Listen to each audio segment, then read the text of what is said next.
Hello folks and welcome back to my channel. Today I'd like to talk a little bit about the expectations people have when getting a body piercing. And if you're someone who already has a lot of body piercings, this video is probably not directed towards you, but still hang out and watch if you think you might learn something. But if you're someone who doesn't have any piercings or who only has a few piercings or you're curious about piercings, this video is for y'all. I love working with first timers. Like doing someone's first piercings is truly my favorite thing. If you've ever come to see me and it's your first piercings, you know I immediately get like super excited. I love showing people that body piercing can be a really easy, really safe, really inviting and comfortable experience, that it doesn't have to be scary. So I love being trusted with folks' first piercings. Now, that being said, I do have one slight complaint with a lot of my first timers, or just folks who have a few piercings but are new to getting more difficult piercings or more intense piercings or just a lot of piercings at once. And that is that I want folks to have realistic expectations for what both getting and healing a piercing is going to be like. And I feel like the consent forms and the release forms that you sign to get pierced do a really good job of outlining a lot of those expectations for people. I also find that very few people are actually reading the consent forms and the releases that they're filling out to get a piercing. And it shows sometimes. So I know that when you're presented with a piece of paper with a lot of stuff on it, it can be pretty overwhelming. I want to look at consent forms today and look at what they actually really say and talk about why this is important for your expectations in getting a piercing. Because I think a lot of folks, especially as piercing is becoming more popular and more trendy, they see it online, they're excited to get a piercing, they come into the studio ready to leave with a cute little sparkle in their ear or a cute little nose ring, and not entirely prepared for the reality of getting and healing a lot of these piercings. And since a lot of folks are not really thoroughly reading the paperwork they're signing to get pierced, or reading the aftercare instructions, or reading the information we put online, I'm seeing a lot of folks come in a couple weeks or months later confused why their piercing still hurts or why their piercing's still healing, or when they take it out wondering why it's left a scar. So let's talk about some realistic expectations for getting a body piercing, because I love piercings, I love doing piercings, they are fun, they are cute. We as piercers do everything in our power to make them as easy as possible, but it's still, I would say, a moderate to relatively high difficulty level, depending on what piercing you're getting done, to get and heal most body piercings. So let's take, for example, the release forms that we have at Laughing Buddha where I work. One of the first sections that you're going to find is one that mentions permanent change. And this says, I acknowledge and understand that by having this piercing performed, I am making a permanent change to my body that cannot be undone. I further acknowledge and understand that there have been no claims or guarantees made about the ability to undo any of the permanent changes that will be made by the piercings. And this one is really important because I think we generally tend to view piercings as this like temporary or low commitment body modification in comparison to tattoos. I see people all the time who come in to get piercings and will say things like, well, if I don't like it, I can just take it out. You know, it's not a tattoo.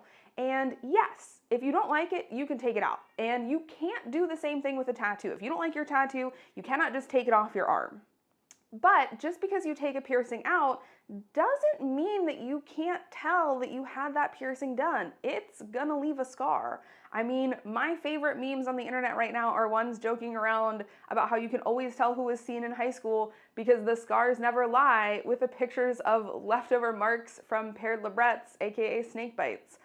Now, the scarring that can be left behind from piercings does tend to be relatively minimal for most folks, as long as your piercing was well healed and healthy when it was removed and wasn't having any issues. The scar that you're left with will be very small and minimal, and plenty of people retire piercings and you literally cannot tell that they had them. I've had my nostrils pierced on like 6 separate occasions at this point in my life, and I would be impressed if you could hunt down all 6 little scars on my nose. Most of them are basically gone at this point. But that's not always the case for everyone. And I do see a lot of folks come into my studio who are complaining that they had their helix pierced with a gun years ago and you can still tell where it was, or they have a scar that's still sore sometimes, or upset because you can see where they had their lip pierced. And you can go to a dermatologist, you can have those scars surgically treated or surgically removed, but shy of doing that, if you get a piercing and decide to take it out, you are going to be left with a scar. There is not a guarantee that this is going to close up and go away like nothing was there. And I don't say this to dissuade people from getting pierced or scare people out of getting a piercing. I say it because it is upsetting for me to see clients come in who really thought, believed with their whole heart that they could just get a piercing and take it out when they didn't want it anymore, and are now very upset and distraught that they have these scars on their face and on their ear that they have to deal with. And I wish there was a way that I could make it not so and guarantee that if you got tired of your piercing, you could leave it out with no mark and nothing there, but that is just simply not the case. So if you're planning on getting a piercing, yes, it's less permanent than a tattoo, but you should also make sure that if you do decide you don't like it or you want to take it out, you're comfortable with the scar that it can potentially leave behind, and that you do treat it like you're making a permanent modification to your body, because you are. Now, the next section that you'll see when you fill out paperwork here at Laughing Buddha discusses risks with getting a body piercing. I have been informed that there are inherent risks in piercing, such as bruising, swelling, or bleeding. I have been informed that there are possible complications of being pierced and/or my failure to follow the aftercare instructions and procedures outlined to me, including but not limited to infections, allergic reaction, and rejection of the piercings. We have further been informed and agree that in the event of any complication, it is our responsibility to contact Laughing Buddha Body Piercing and/or seek immediate medical attention from a healthcare professional. Now, this can sound a little scary and intimidating when you first read it, but I think it's pretty reasonable. We want folks to understand that if you're deciding to get a body piercing, there are some pretty immediate risks after piercing: bleeding, redness, tenderness, swelling, and there's larger risks with getting a body piercing: infection, irritation, migration, and rejection. As much as we are going to do every single thing in our power as body piercers to make sure that you don't have to deal with any of these things, the body is unpredictable. We cannot know how every single person is going to react to getting pierced. 90% of the time, it's going to be totally fine and totally smooth scaling. But about 10% of the time, some people's bodies are going to have a stronger initial reaction to getting pierced. You might have some inflammation or overswelling. Famously, whenever I get my anchors redone under my eyes, I get the biggest, nastiest black eye. I'm just really prone to bruising in that area. Some folks are prone to bleeding more. These are things that happen. There's also just inherent risks long-term with the healing process for piercings. Most piercings take about 6 to 9 months to fully heal, sometimes a full year or longer. That means that you have to be cleaning and caring for this piercing every day. That means that there's going to be ups and downs with the healing, and we're all human. None of us are living and existing in a bubble to heal our body piercings. You're going to catch it, you're going to snag it, you're going to forget to clean it for a little bit, you're going to get sick, and then your whole immune system is going to be messed up and overwhelmed and not doing a great job taking care of your piercing. Life stuff is going to happen. And again, most of the time, these things are pretty manageable with, good aftercare and work with your piercer. But some people are going to have a more extreme or more negative experience. And when you are opting to get a body piercing, you are consenting to the risk that your body piercing is maybe not going to have that smooth, easy healing process. And I really have seen, especially in the last couple of years, as piercing has become more popular, a lot of people come in to get pierced who I think truly don't understand some of the risks and complications for piercings, and then are absolutely not prepared when this occurs. And, right now, eyebrow piercings are super popular. Saltburn is bringing the eyebrow back, and I'm here for it. I love eyebrow piercings. But eyebrow piercings are also ones that have a higher risk of migration and rejection than many other piercings and many other placements. Eyebrows technically can fall under the umbrella of surface piercings for a lot of folks. I have a blog post all about this that I'll link here that you can read. And it's just a pretty high traffic area, like taking shirts on and off, washing your hair, doing your makeup, things like that. It's really easy to catch and snag them. And they're pretty fragile during the healing process. A really bad catch or snag can absolutely jumpstart an eyebrow piercing beginning to migrate and reject. They're also so sensitive that wearing really low quality jewelry can cause these to start beginning to migrate and reject.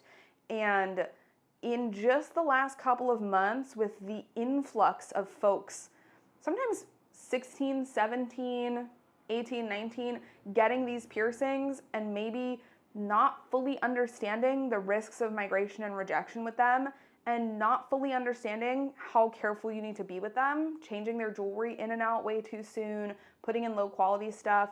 I've had a lot of folks come in and say, oh my God, what do I do? Like, the skin over this piercing is getting really thin, it looks really bad. And I have to explain, well, unfortunately, like, it looks like it's migrating. It looks like you changed jewelry too soon, or maybe you didn't have the ideal anatomy for it in the first place.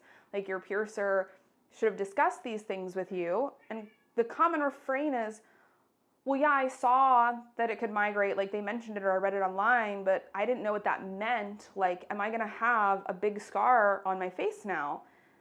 And the unfortunate answer is, like, yes, you're gonna have a big scar on your face. I had my eyebrow done in high school and it migrated, and I just have a big patch in my right eyebrow that doesn't grow hair now. It is what it is. It is a risk that you take getting a piercing that is prone to migration and rejection. And I have dealt with so many young adults recently just so distraught over these migrated eyebrow piercings. Like, I think I got tagged in 3 separate videos about this on TikTok this week alone, and have been trying to help these folks. But this is a risk that you agree to when you decide to get some of these body piercings. Like, not every piercing is going to heal perfectly and heal flawlessly. So if you are choosing to get pierced, you also need to make sure that you are comfortable if you're one of those people that doesn't have a perfect piercing experience. And we don't, again, say all of this to scare you out of getting pierced or make you not want a piercing. And we don't put all this information on our release forms and on our paperwork just to be fear-mongery. We do it because we understand there is a real inherent risk with what we're doing. Anytime you're breaking the skin and trying to permanently alter your body with something like this, whether it's tattoos, piercings, veneers, teeth whitening, those wild chemical facials that people get done, all of these treatments have a risk of not working out the way you want.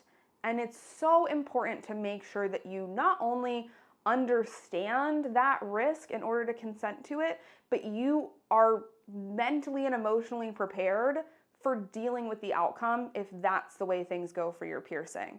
And I've just seen so many folks new to piercing coming in who are not informed or don't really truly understand. And when they don't have this perfect, easy healing process, they are very distraught and very upset and are overwhelmed by it. So I wanted to make this video today to remind folks to really do your research before you decide to do something like get a piercing and get a tattoo. Don't just look at pictures of the piercing online and decide if you think it would look cute or look good for you. Use resources like the Association of Professional Piercers website, the Ask a Professional Piercer forum on Facebook, blogs like my own or the Rogue UK blog to really get information and knowledge about these piercings. Really take the risks seriously. Read the consent form, read the release form. I know it's a lot of writing, but I promise you, you should be reading this paperwork before you sign it. But also talk to your piercers, ask good questions, listen when they try and tell you what the risks are with each piercing and what to expect from the healing process. We say it because we care and we want you to be informed and making informed, safe decisions when you decide to modify your body. So please, if you're thinking about getting piercings, or even if you have a bunch and it's just a piercing that you're not sure of or don't know that much about, do good research.